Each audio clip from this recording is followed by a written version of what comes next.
নমস্কার, আমি দীপাঞ্জনা। বাড়িতে ছিল একটুখানি চিকেন, তো সে রোজকার মতো আর ঝোল করে বা কষা করে খেতে ইচ্ছে করছিল না, তাই সহজে ঝটপট করে বানিয়ে ফেললাম। চিকেনের পিসগুলোকে গ্রিল করে তার সাথে টমেটো, পেঁয়াজ, রসুন কুচি, আদা কুচি দিয়ে সেগুলোকেও গ্রিল করে নিয়ে হালকা জলের ছিটে দিয়ে তারপর লেবুর রস, কিছু মশলা আর red sweet chilli sauce add করে একটা এই যে দেখতে পাচ্ছেন দিয়ে দিয়েছি পেঁয়াজ, টমেটো কুচি, আদা কুচি, রসুন কুচি, এগুলো সব একসাথে গ্রিল হবে। আমি ফ্লেমও কম করে দিয়েছি এবং এই জন্য এইটাকে এখন ঢাকা দিয়ে দেবো যাতে সব কিছু স্মেল এক জায়গায় হয়। এরপর দেবো, দেখুন একটা পিঠ খুব ভালো করে গ্রিল হয়ে গেছে। এরপর জাস্ট উল্টে দেবো, দিয়ে কভার করে দেবো।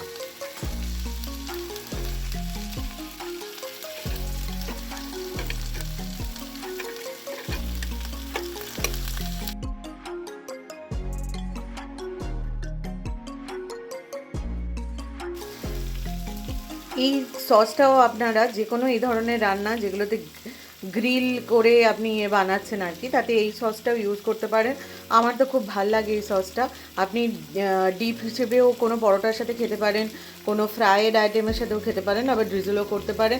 আমি মাঝে মাঝে এই ধরনের আইটেমের সাথে এই সসটা অ্যাড করি। যে সসটা আমি আপনাদের দেখালাম আমি ওটাই অ্যাড করলাম, আর কোনো সস দিইনি। এবার হালকা একটুখানি জল দিয়ে দেব আর একবার সবগুলোকে একটু টার্ন করে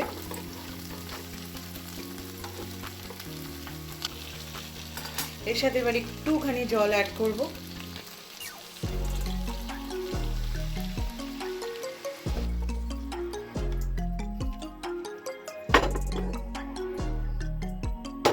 এবার একটু ঢাকা দিয়ে পুরো মাংসটা সেদ্ধ হওয়ার সময় দেব। এবার অ্যাড করছি একটু লেবুর রস,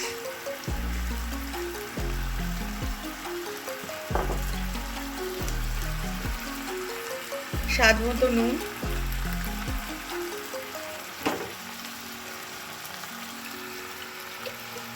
আর অ্যাড করছি স্বাদ অনুযায়ী চিনি।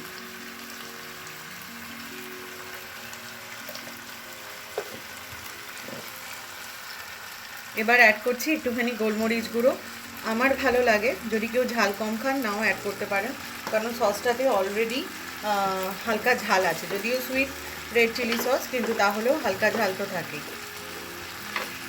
দেখুন মোটামুটি এরকম লাগছে দেখতে। এবার আবার ফ্লেম কমিয়ে দেখছেন এগুলো গ্রিল হয়ে একদম সেদ্ধ হয়ে গেছে।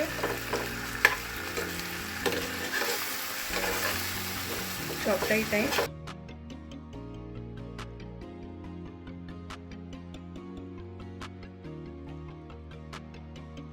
দারুণ ঝটপট বানানো ঝালঝাল এবং গ্রিলড, ভীষণ ভালো সহজে তৈরি একটা রেসিপি।